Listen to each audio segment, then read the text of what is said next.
Bonjour la famille. Ici c'est Sarah et Nika. Rien à voir. Ok. Bonjour la famille. Ah non, dis-le, c'était quoi? Attends, bonjour la famille, bienvenue dans ma première vidéo. Ici c'est Sarah et Nika. Depuis que je suis ici, beaucoup de personnes de ma famille, mes amis m'ont demandé, ils m'ont posé beaucoup de questions sur la Corée pour savoir comment c'était, etc. Parce qu'il y a quand même beaucoup d'idées reçues. Et je sais aussi qu'il y a des personnes qui voudraient venir mais qui n'en ont pas forcément la capacité, en tout cas pas tout de suite. Donc je me suis dit que ça serait bien de vous faire découvrir la Corée en même temps que moi, parce que même si je suis déjà venue ici comme touriste, maintenant je découvre en tant que habitante. Je ne sais pas si on peut dire habitante, mais en tout cas ici personne avec un long séjour ici. Et voilà, et ce que j'aimerais bien vous proposer comme contenu, c'est du contenu autour de la culture, de l'histoire, de la société, mais aussi et surtout de la nourriture, parce que je pense que c'est quand même le plus important. Et aussi parce que c'est quand même assez difficile de trouver des recettes ou des bonnes recettes coréennes en français. Je sais qu'il y en a énormément en anglais, mais il y a plein de gens qui ne parlent pas anglais. Maman, si tu passes par là, cette vidéo est spécialement pour toi. Donc voilà.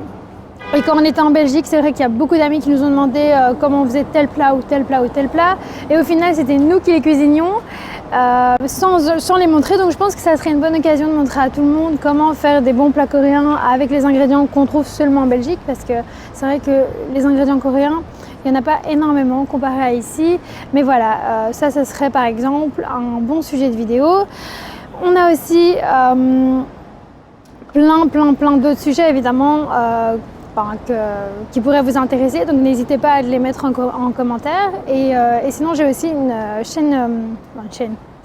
un Instagram, on va y arriver, un Instagram qui s'appelle Kilajabi. Kilajabi, ça veut dire le guide en coréen. Donc cet Instagram, c'est à peu près comme la vidéo, enfin comme la chaîne YouTube. C'est pas possible de mettre tout le contenu en vidéo, donc je me dis que sur une chaîne Instagram, ça sera bien. Je vais y poster tous les jours, que ce soit des endroits, des restos, que ce soit des recettes ou même des anecdotes, enfin peu importe. Donc c'est là-bas que ça se passe tous les jours. Sinon, écoutez, je pense que le vrai sujet de cette vidéo, c'est aussi de vous parler des mesures Covid.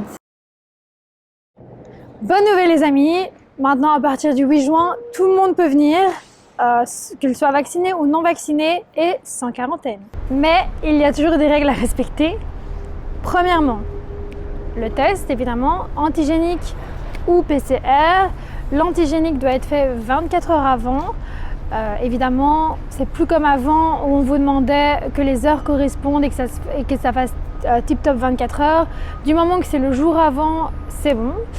Pour le test PCR, il faut que ça soit évidemment jusqu'à 48 heures avant maximum. Maintenant, le PCR est toujours préféré au test antigénique. Question de valeur sûre. Deuxièmement, à l'arrivée, vous allez devoir faire un test. De nouveau dans les 3 jours de votre arrivée. Si ce test est négatif, tant mieux, vous pouvez continuer à vivre votre vie. Si ce test est positif, ça sera une quarantaine de 7 jours dans une unité de soins choisie par la Corée. On va vous contacter et on va vous demander de vous rendre à tel endroit. Maintenant, il serait préférable pour vous de faire le test directement à votre arrivée à l'aéroport par facilité. Vous êtes des étrangers, c'est plus compliqué évidemment au niveau de la langue, de trouver aussi un centre 3 jours après. C'est vraiment plus compliqué parce que là-bas en général ils parlent que coréen et il y a une procédure à suivre, etc. Donc moi, mon petit conseil, c'est de le faire directement à l'aéroport. Dans tous les aéroports, il y a des centres de tests. Voilà. Ensuite, troisièmement, remplissez le formulaire KETA, K-E-T-A, qui est disponible sur internet. Vous tapez tout simplement formulaire KETA Corée et vous pourrez le remplir tout facilement avant d'arriver évidemment. Vous allez devoir aussi remplir dans l'avion des petits documents qu'on va vous demander au sortir de l'avion. Et évidemment, Quatrièmement, le port du masque. En extérieur, il n'est plus obligatoire, mais à l'intérieur, il l'est toujours. Je ne sais pas quand est-ce que ça va changer. Peut-être que d'ici à quand vous allez venir, ça va être enlevé. Enfin, on va pouvoir enlever le masque aussi en intérieur, mais ça m'étonnerait. Donc, globalement, voici les règles à respecter quand vous venez en Corée. Et si vous les respectez bien, ben, tout va bien se passer pour vous. Donc voilà, on est arrivé à la fin de cette vidéo. Je vous remercie de m'avoir suivi jusqu'ici. Par contre, j'ai encore un tout petit truc à vous montrer. C'est une dinguerie, vous n'êtes pas prêts. Bon, comme on dit en coréen, kaja! Donc voilà, on y est. Ici, c'est ma surprise. Enfin, je sais pas si on peut appeler ça une surprise, mais en tout cas, c'est un self-mart. Donc ici, vous pouvez trouver tous les trucs de première nécessité. Enfin, quand je dis première nécessité, je parle de si vous avez faim. Si vous avez faim, 24h/24, c'est ouvert. Et donc, on va aller voir ce qu'il y a dedans. Donc voilà, ça c'est le store. Donc ici, vous avez des jouets, enfin plein de trucs pour le bricolage, des petits stickers, c'est tout. Ici, vous avez des glaces, des bonbons, des barres chocolatées. Là, vous avez des chips avec encore des biscuits. Plein de chips. Moi je vais prendre quoi? Je vais prendre ça. Doritos. Ici vous avez des petits plats surgelés à faire vite fait à la maison. Après évidemment c'est pas des trucs de fou non plus. Mais c'est déjà ça. Vous avez ici aussi encore des glaces. Encore des bonbons. Encore des biscuits. Donc est-ce que vous avez remarqué quelque chose qui manque? Donc effectivement il n'y a pas de caissier, le seul caissier c'est lui et il y a énormément de caméras. Ici on a un petit haut-parleur comme ça qui toute la journée il dit voilà si vous voulez on vous voit, on vous suit, on sait où vous êtes, voilà donc ça fait un peu peur mais c'est assez drôle. Donc voilà, je vais payer et puis je vais sortir.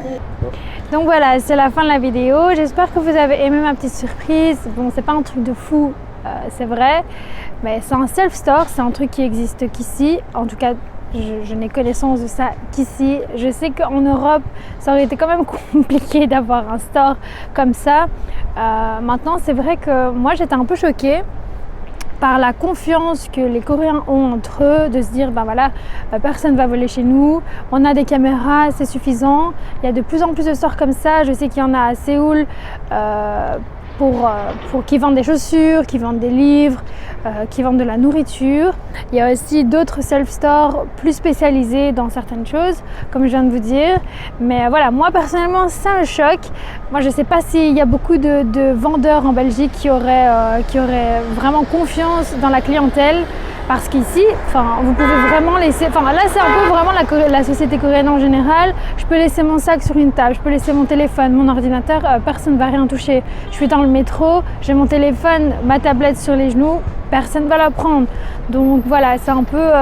ça fait du bien, c'est un peu rafraîchissant d'avoir ce genre de choses. Donc je vous laisse avec cette information et je vous fais plein de bisous et je vous dis à bientôt. Au revoir!